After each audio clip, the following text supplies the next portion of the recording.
I must be Pat Diamond, and I am. I was earlier today, still am. Um, Being a member of the PNT Advisory Board is a profound privilege. Um, Thank you, Ors. We are appointed to this board. We can't apply to it. We can't cajole. Well, we probably could, but we don't. Um, and being appointed to it means that you're in a community of subject matter experts that have no parallel. And that is, to me, as an individual, an incredible privilege. And I take it real seriously. Real seriously. I don't know if you guys all realize this, but by the end of the day, our adversaries could take out our entire GPS constellation, and you guys would have to walk home with paper maps. Our economies would stop. That's concerning to me. I don't know about you guys, but it's concerning to me. And a lot of other things will happen, and I'm going to talk about those. But I'm here specifically. There is a clicker. What do you know? Amazing. How do I get it to click? Oh, there you go. There's a couple of us here, like Andrew and me and Dana, that know what is this PNT Advisory Board thing. We are the little red box there. And our purpose in life, we are what's called a FACA by law organization, which is a Federal Advisory Committee Act. It's an actual law that articulates and specifies how we are to carry out our activities. So that's why I'm here as a private citizen. I can't speak for the board, and I won't speak for the board, but I'll speak for me. And as being a member of the board, I think my knowledge is pretty parallel, and Dana will tell me when I'm wrong. The way this works is, those on the other side of the screen there, those are the directorates that report to the president, or the White House anyway. And each one of them has a remit. And in the execution of these remits, they encounter issues, questions, obstacles, opportunities, opinions, for which they want some advice because they're not really set up to deal with that. And our advisory board is specifically established to help identify, discuss, and make recommendations for PNT, Position, Navigation, and Timing, commonly known as GPS or GNSS, satellites. The gift the United States gave the world 50 years ago, and for those of you that don't know, this is the 50th birthday of the initiation of GPS this year. 50 years. And it's free. Well, except for those of us that are taxpayers. It's free. And when the government created this, they had no idea what was going to get used. The reason it was created was because the Russians shot down a Korean airliner over the Kamchatka Peninsula. And President Reagan asked somebody, could this have been prevented?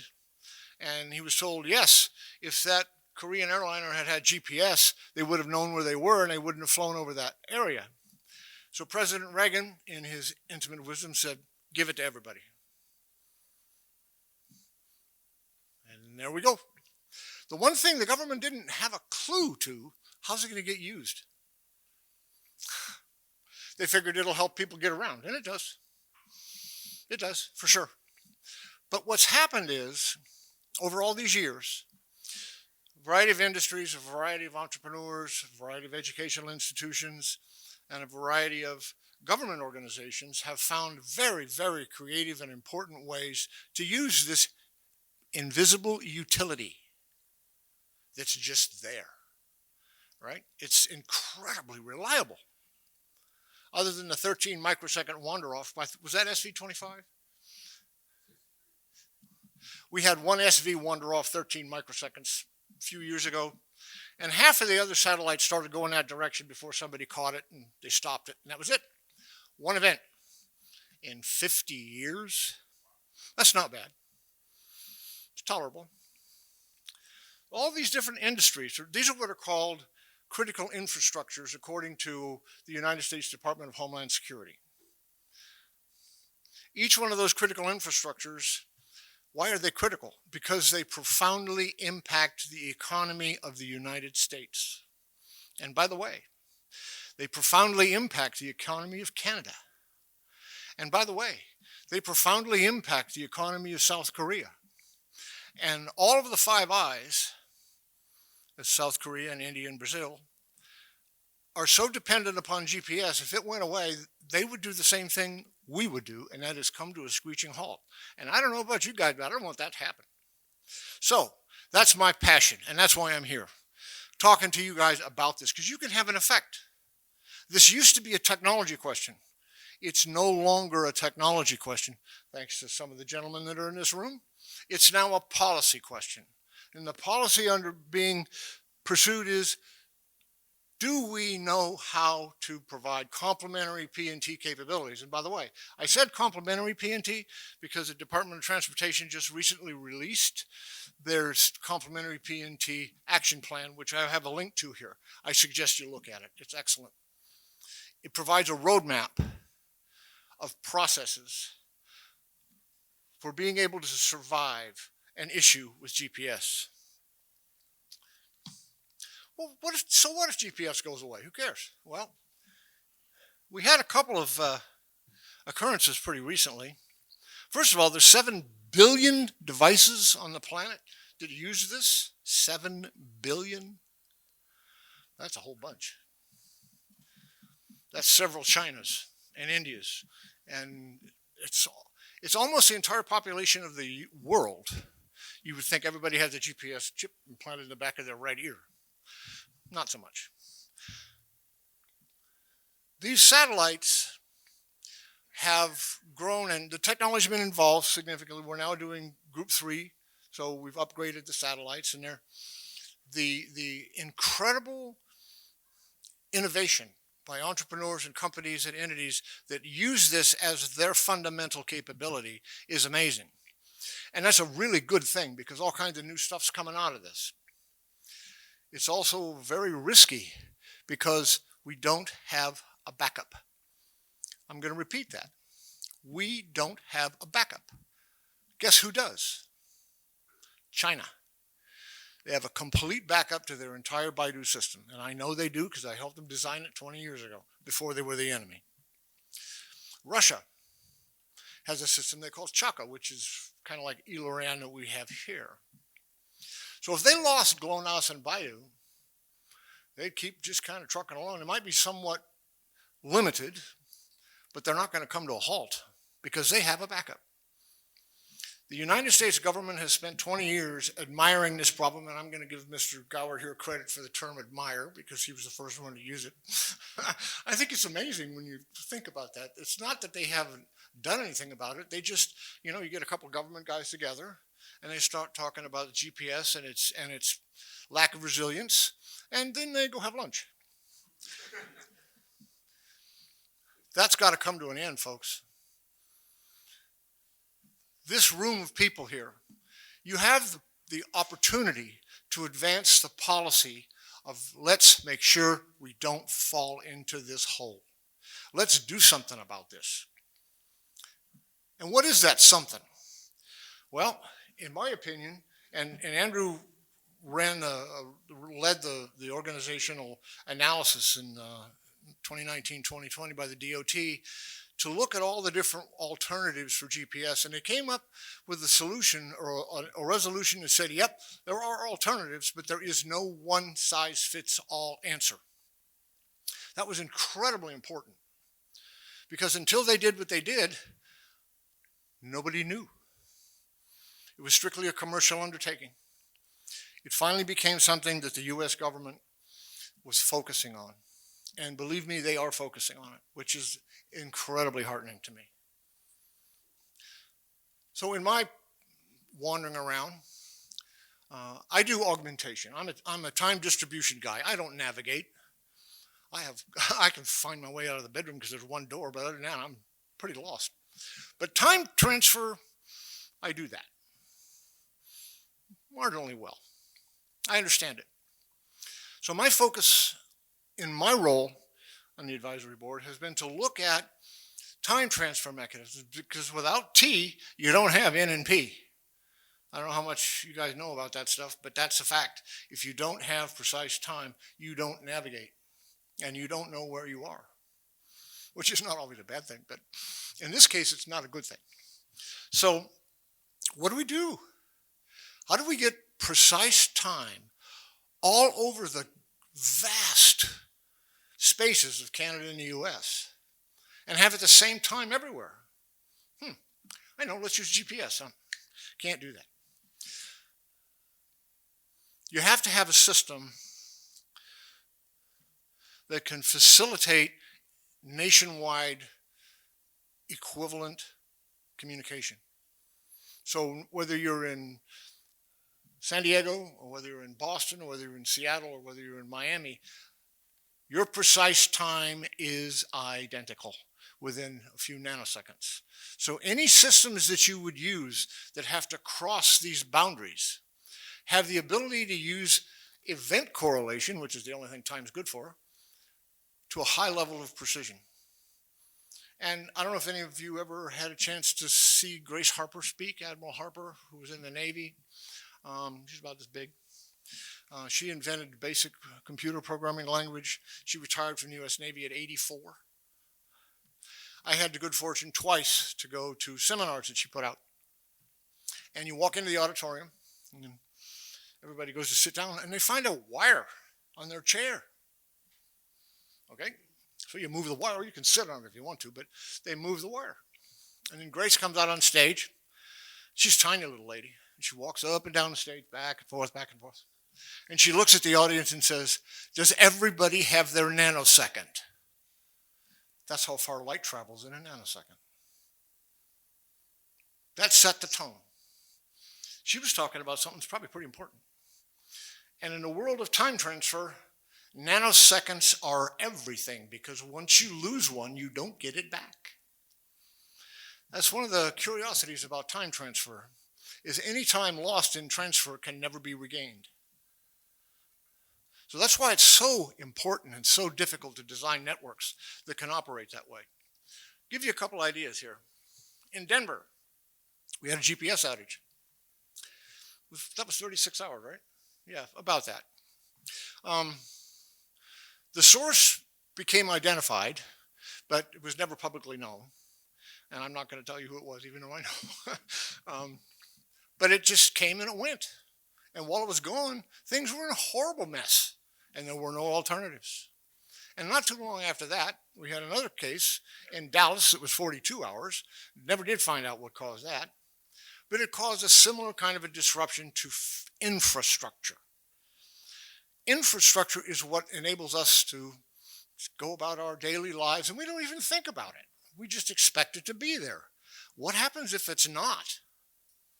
Oh man, that sounds like could be a problem. It is, big time. So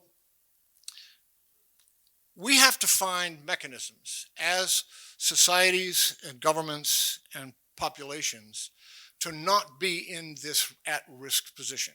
And that's why we're here today, to kind of share some of this stuff with you. One of the things that I was fortunate enough to encounter, and it was from Sam Matheny here from NAB, I was invited to a DOT roundtable a little over a year ago, where Secretary Hampshire wisely asked the industrial community to share with him and with the audience and with the rest of the people their perspectives of GPS and GPS lack of resilience.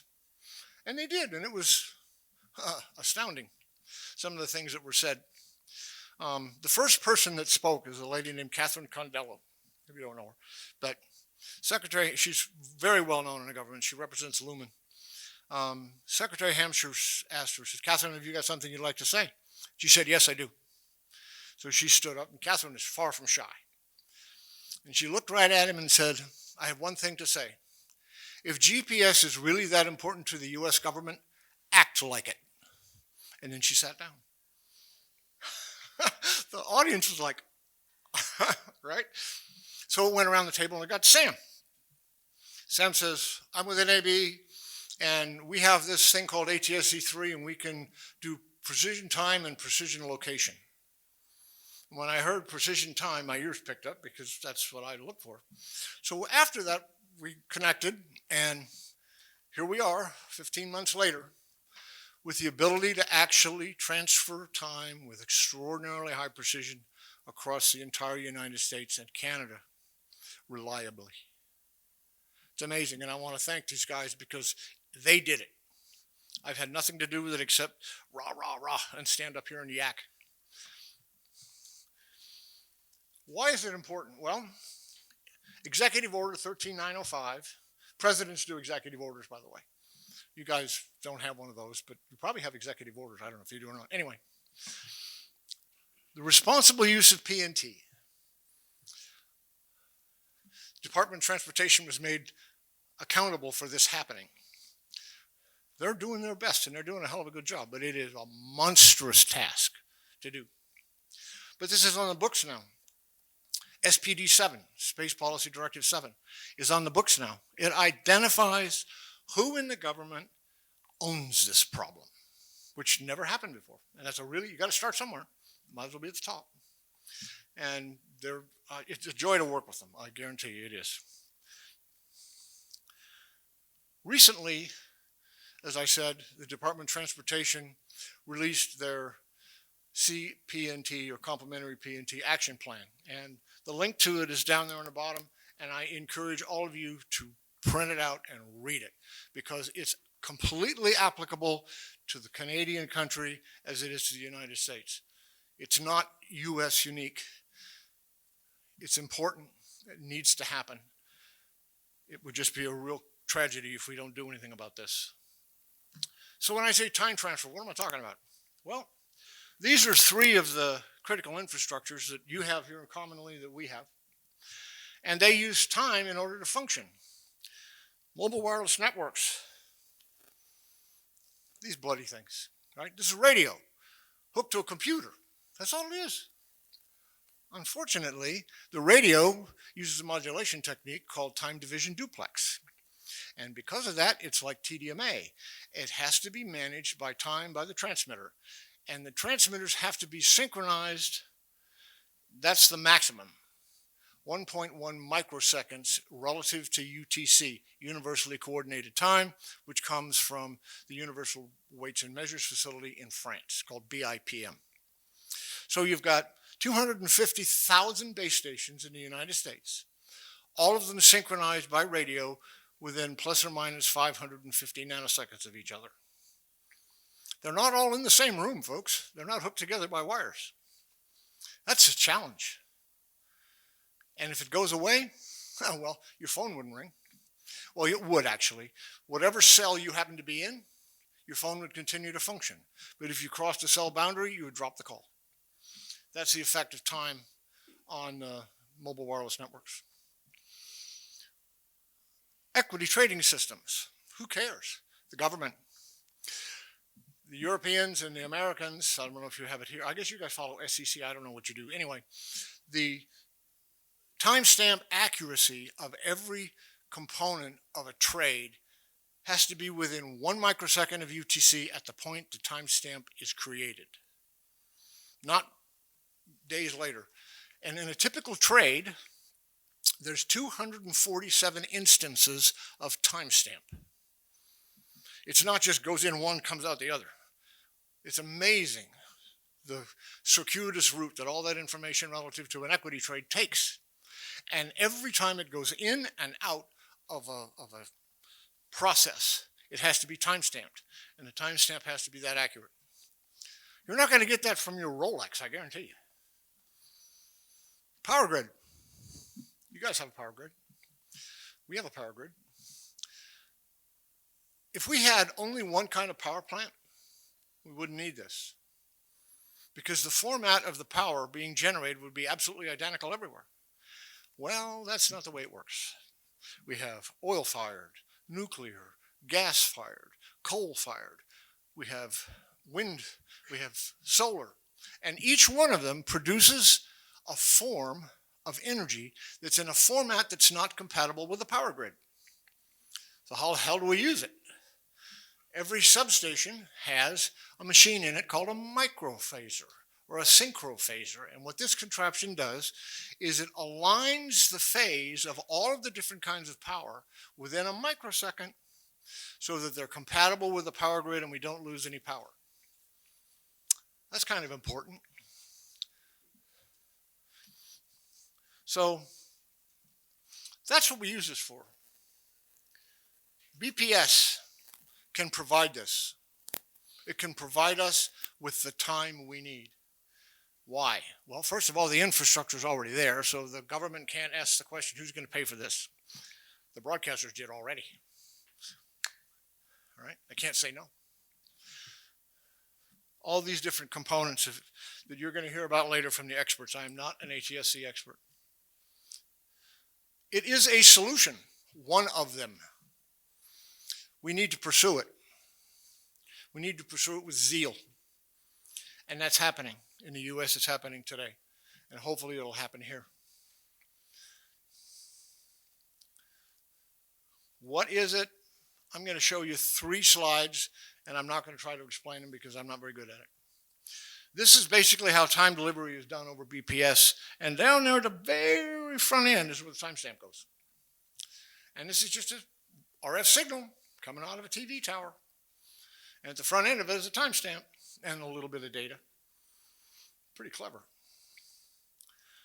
This is how you synchronize a transmitter, and I guarantee you there's going to be folks standing up here explaining this that are much more capable of doing that than I am. But anyway, the system works. And there's one of them here.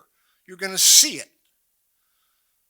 This is not vaporware, folks. This is real stuff. It's actually happening today. The various capabilities, what it does, and why. You'll see all of this at a later time. You can read it. It's not terribly exciting. So I want to thank you for your time and your attention today. It's been a pleasure to talk with you. I look forward to talking with you guys throughout the day. If you have any questions, please don't hesitate to come and grab me by the shirt and say, hey, I got a question. I'd be glad to do it. Thank you very much.